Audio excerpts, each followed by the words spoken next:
कहता हूँ सर मेरी लाइफ का ना टर्निंग पॉइंट था।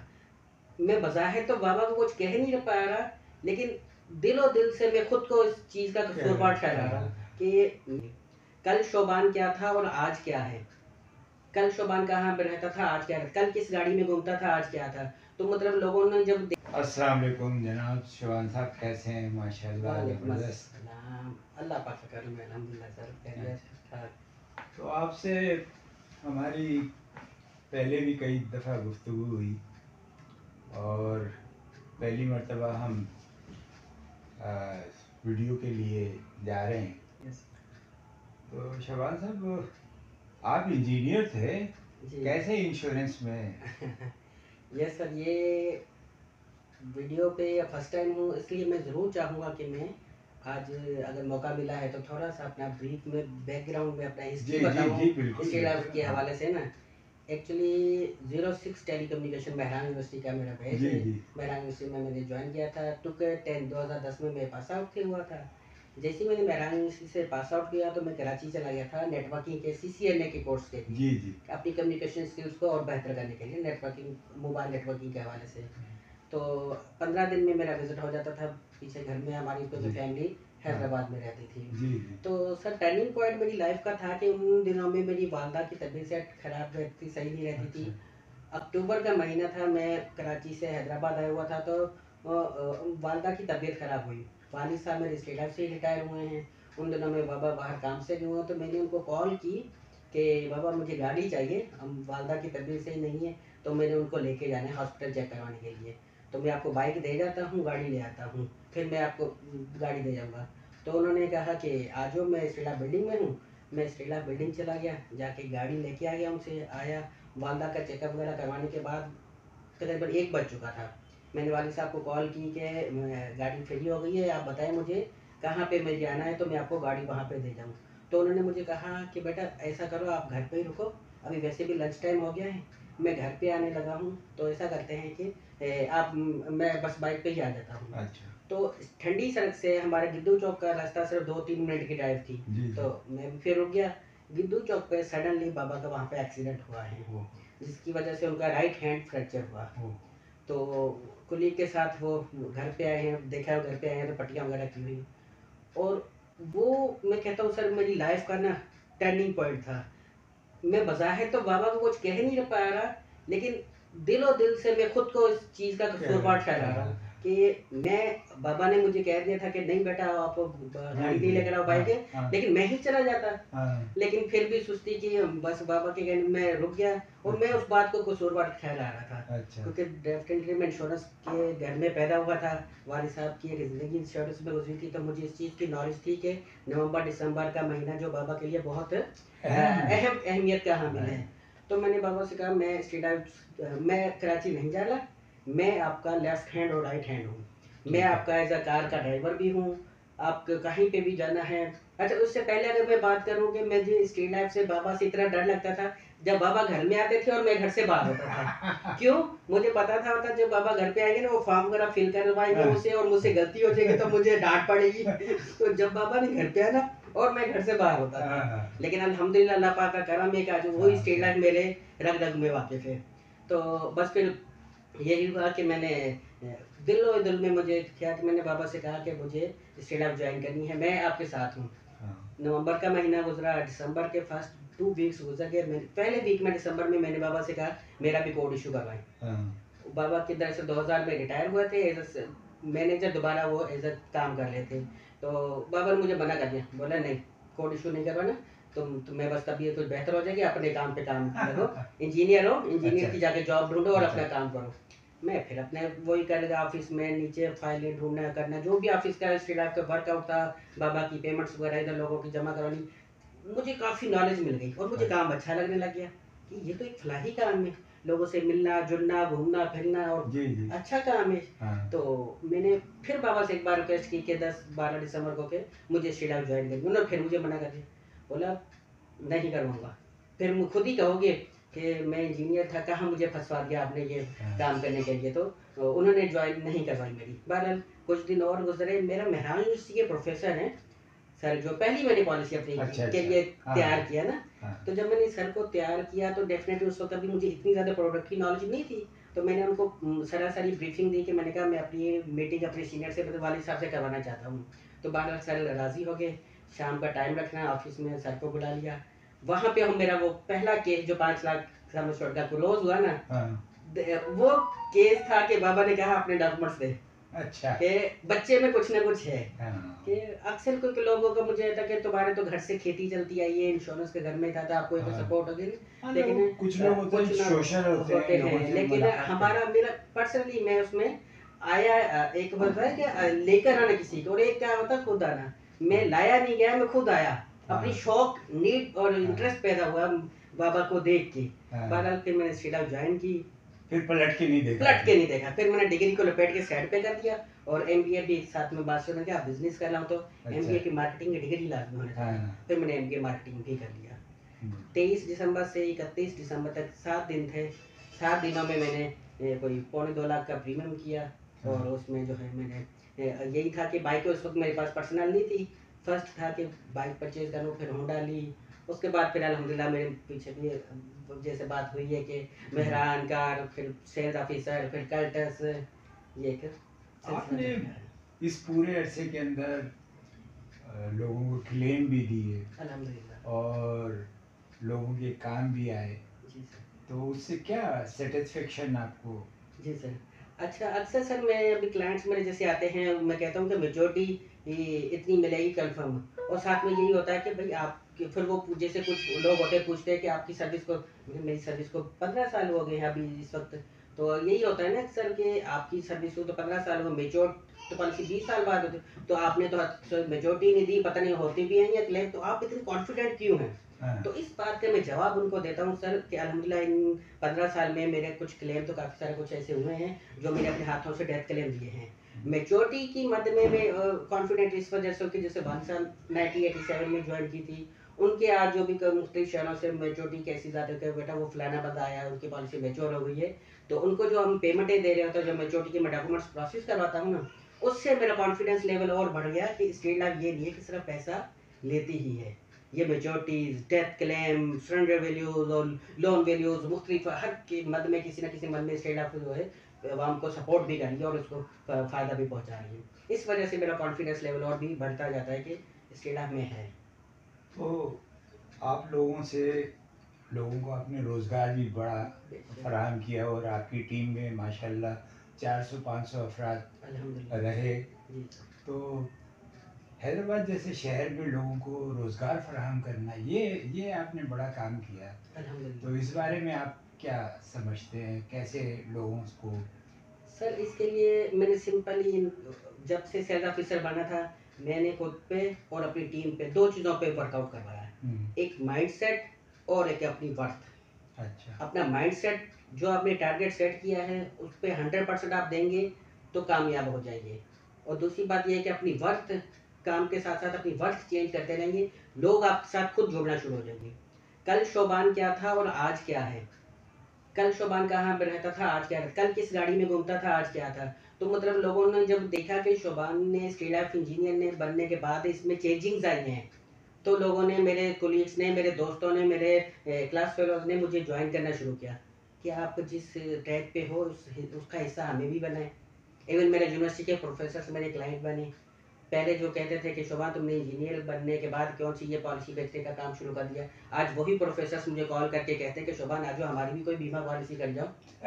तो बहुत फ़र्क आया सर। वो क्या होता है कि जब हमने एक ट्रैक पे लग गए और एक फलाही काम है, मैं कहता हूँ सर ये तो चैरिटी देखिए, आज के दौर में चैरिटीज़ हर कोई खोल के बैठा है। जी, जी। कोई हॉस्पिटल के नाम पे है, कोई एनजीओज के नाम से है, कोई किसी नाम से है, लेकिन स्टेट लाइफ जो चैरिटी का रोल प्ले कर रही है ना, मैं नहीं समझता कि इस तरह का कोई और रोल प्ले करता। वो जो चैरिटीज़ हैं, हॉस्पिटल्स हैं, वो तो टेम्पररी है, कल है नहीं है कुछ पता नहीं है, लेकिन स्टेट लाइफ एक रोज़गार के हिसाब से मैं कहता हूँ कि नौजवानों को ये तो वो चैरिटी है जो हमेशा तायात रहने वाली है।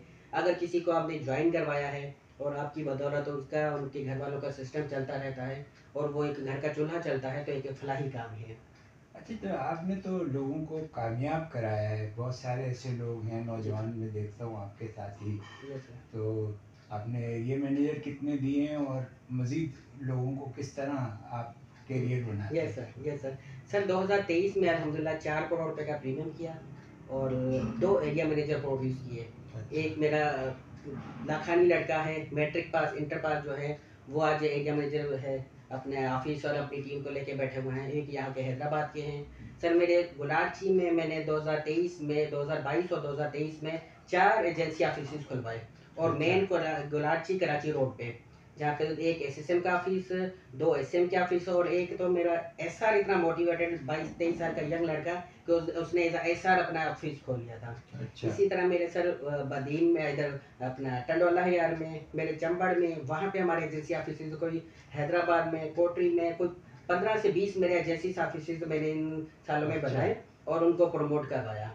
अल्हम्दुलिल्लाह 2023 में मैंने 2 लड़के प्रमोट करवाए और उनको एरिया मैनेजर बनाया और लास्ट ईयर 2024 में मैंने खुद ने भी 2023 में उन लोगों को क्वालिफाई किया करवाया और 2024 में मैंने खुद भी सेक्टर हेड के लिए क्वालिफाई किया है और अब 25 में इंशाल्लाह।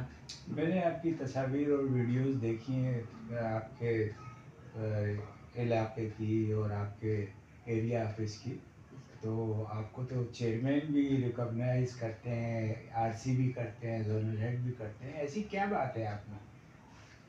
सर वाली साहब से मैंने सीखा था हमेशा स्माइलिंग फेस। हमेशा मेरी कोशिश होती है कि बाबा, एक हम वर्ड यूज़ करते हैं सिंधी में, कहते हैं कि निवड़त है, झुका हुआ फल। जो दरख्त होगा ना, फलदार भी वही होता है जिसमें झुकाव होता है। तना हुआ जो दरख्त होता है उसमें भी फल नहीं लगता। तो हमेशा बेटा बाबा ने की मेरी हमेशा से शुरू से नसीहत रहे, जितने झुक सकते हैं, जितनी निवड़त कर सकते हो ना, जितना तुम में खलूस होगा, झुकाव होगा अपने लोगों के लिए, आवाम के लिए, अपनी टीम के लिए, अपने क्लाइंट्स के लिए, उतने ही आप तरक्की करते जाओगे। आप मैनेजमेंट साइड पे अब जा रहे हैं, माशाल्लाह सेक्टर हेड होने जा रहे हैं आप, तो ये सफ़र जो आपने एक सेल्स रिप्रेजेंटेटिव से यहाँ तक किया, इसको आप कैसे देखते हैं? मैं सर इस स्टेट लाइफ को ना अपनी माँ का दर्जा देता हूँ। स्टेट लाइफ में रहकर मैंने फर्स्ट टाइम जहाज़ में सफ़र किया है तो वो स्टेट लाइफ की वजह से। अगर मैं 5 स्टार होटल्स में मैंने स्टे किए हैं तो वो स्टेट लाइफ की वजह से। अगर मैंने ये फ्लैट परचेज़ किया है जिसमें भी आप बैठे हैं तो ये स्टेट लाइफ की वजह से। अगर मैंने हर साल गाड़ी चेंज की है, गाड़ी से याद आया, करोला अल्टस तक तो आपके पास इंटरव्यूज में था ही, लेकिन लास्ट वीक ही मैंने अल्हम्दुलिल्लाह अल्लाह पाक का करम है कि एक अपग्रेडेशन की है अपना करोला अल्टस से होंडा सिविक अपनी गाड़ी नहीं परचेज़ की है। तो और ये नहीं कि सिर्फ फाइनेंशियल खुद सपोर्ट, बल्कि अपनी टीम को स्ट्रॉन्ग किया है और टीम को भी उतनी ही तरक्कियां दिलवाई हैं, उतनी ही उनको भी गाड़ियों में से लेके, ऑफिस से लेके उनको चेंजेस दिलवाई हैं, तो आगे बढ़ते आ रही हैं। बच्चे आपके कितने? सर अल्लाह का शुक्र है 3 बेटे जो लास्ट इंटरव्यू में भी हैं। अल्लाह पाक ने, अल्लाह ताला ने लास्ट ईयर 2024 में रहमत भी मेरे घर पे दे दी है। तो मेरी 6 महीने की एक बेटी भी है मेरा। 4 टोटल, 3 बेटे 1 बेटी है। मज़ीद आप क्या देखते हैं अपने कैरियर में आगे की तरफ? सर 24/7 मेरा जीना, मरना, उठना, बैठना, खाना, पीना मेरी फैमिली और मेरी स्टेट लाइफ है। इसके अलावा मुझे और कुछ नहीं आता। तो मैं बहुत आगे, मैं अपनी कोशिश करूँगा कि जितनी ज़्यादा मैं अपनी कंट्री को, अपनी स्टेट लाइफ को सर्व कर सकता हूँ, मैं उतना उस हद तक जाऊँगा। आगे जितने भी हैं, चाहे जीएम की पोस्ट तक मेरी कोशिश होगी कि मैं इंशाल्लाह जाऊँ। लोगों को आप जब पॉलिसी देते हैं और उनके फाइनेंशियल जो है उनकी सपोर्ट का करते हैं, तो क्या क्लेम्स वगैरह भी देते हैं, तो उससे आपको क्या सेटिस्फेक्शन होती है? Yes sir. सर मैं पॉलिसी बेचने जाऊँ या क्लाइंट्स का जो भी है, शोबान अली आरई is the name of commitment. First of all जो मैंने अपनी, हमारा मैंने ही नहीं, मैंने से मुराद हमने, हमारी टीम ने जो हैदराबाद में अपने पोल जो पिलर्स मजबूत किए, वो यही वजह थी कि we are the name of commitments. हमने जो भी अपने क्लाइंट्स के साथ कमिटमेंट्स की हैं, उनको मैंने अपनी टीम को भी शुरू से सिखाया है कि वो आपने पूरी करनी है। कहीं ये ना हो कि आप पॉलिसी के चक्कर के या बीमा के वजह से कोई गलत उनको मिस कमिटमेंट कर बैठे। हमेशा वो बात करनी है, कमिटमेंट्स पे पूरा उतरना है और देखना बिजनेस आपके पास खुद आएगा। आपने अपनी एक बार वक्त बना ली, आपने एक बार अपनी मार्केट कैप्चर कर ली, आपने एक बार अपनी पहचान बना ली, उसके बाद बीमा खुद आपके पास आएगा। तो इसी तरह से मैंने और खुद में और अपनी टीम को अपने साथ जोड़े रखा और यही कोशिश की कि हम और अल्हम्दुलिल्लाह मेरे पास ज़्यादातर हम लोग प्रोफेशनल्स लोग हैं, फुल टाइमर्स हैं और फ्रेश हैं, ग्रेजुएट्स हैं और यंगस्टर्स हैं। तो ये इस वजह से है कि हमारा काम ये नहीं होता कि हम टू द पॉइंट होते हैं, हमारा काम हर वक्त चल रहा होता है, चाहे सुबह हो, दोपहर हो, शाम के, रात में, लेट नाइट तक हम एक ऑफिस में अपने बैठते हैं, वर्कआउट हमारा चल रहा होता है, काम आ रहा होता है। खवातीन भी आपके ऑर्गेनाइजेशन में अल्हम्दुलिल्लाह, काम कर रही हैं और यस मेरा सर। ख्याल है अच्छा काम कर रही हैं। Yes sir. सर उसकी देखिए वही वजह है कि मार्केटिंग प्लेस है, मार्केटिंग प्लेस में जो आपके ऑफिसेज दफातर हैं और उसके आसपास जो भी है मैटर करती है।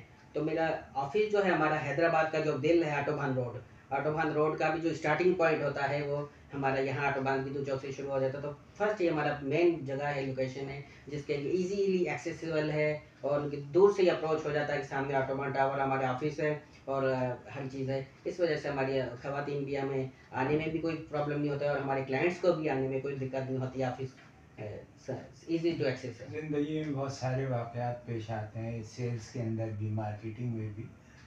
कोई ऐसा वाक़या है जिसको आप अक्सर आपको याद आए या आपको अच्छा लगता हो?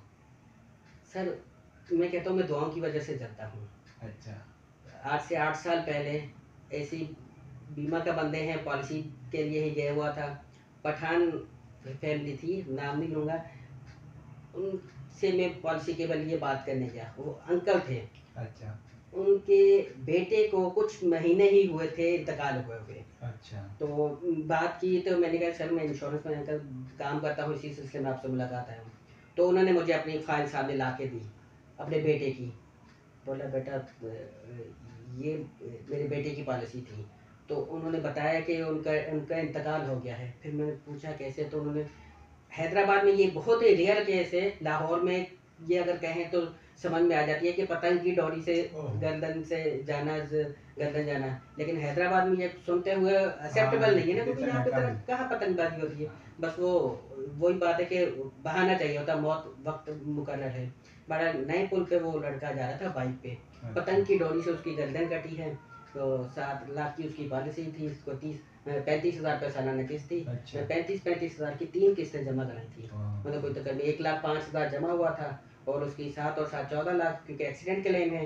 तो तकरीबन प्लस बोनस मिला के तकरीबन 16,53,000 रुपये का उनके वालिद साहब को मैंने क्लेम दिलवाया। और वो उस पॉलिसी में पेंशन भी लगी हुई थी। वो पॉलिसी मेरी नहीं हुई थी, लेकिन हम ये नहीं होता कि पॉलिसी मेरी नहीं हो तो मैं इनको सर्विसेज क्यों दूँ। फिर ये आपका जो हमारा ये तो होता ही नहीं है कि आप अपनी टीम को भी कहा भाई क्लाइंट कोई भी है, अगर उनको किसी भी मामले में कोई सर्विसेज चाहिए तो आपने आगे आगे बढ़ चढ़ कर उनकी सपोर्ट करनी है।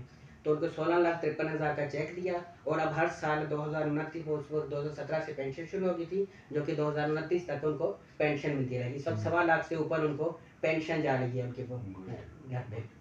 तो ये जब वो हमने उनको चेक दिया था, मैंने यहाँ पे खेड़ा बिल्डिंग में बुला के जलनेट साहब के सामने उनको हम लोगों ने चेक जब दिया था, तो जो उस वक्त उनकी वालदा का कहना था कि इनकी ये इकलौता मेरा बेटा और 7 इसकी बहनें हैं, जिसमें 2 की शादी हुई है, 5 घर पे बैठी हुई हैं।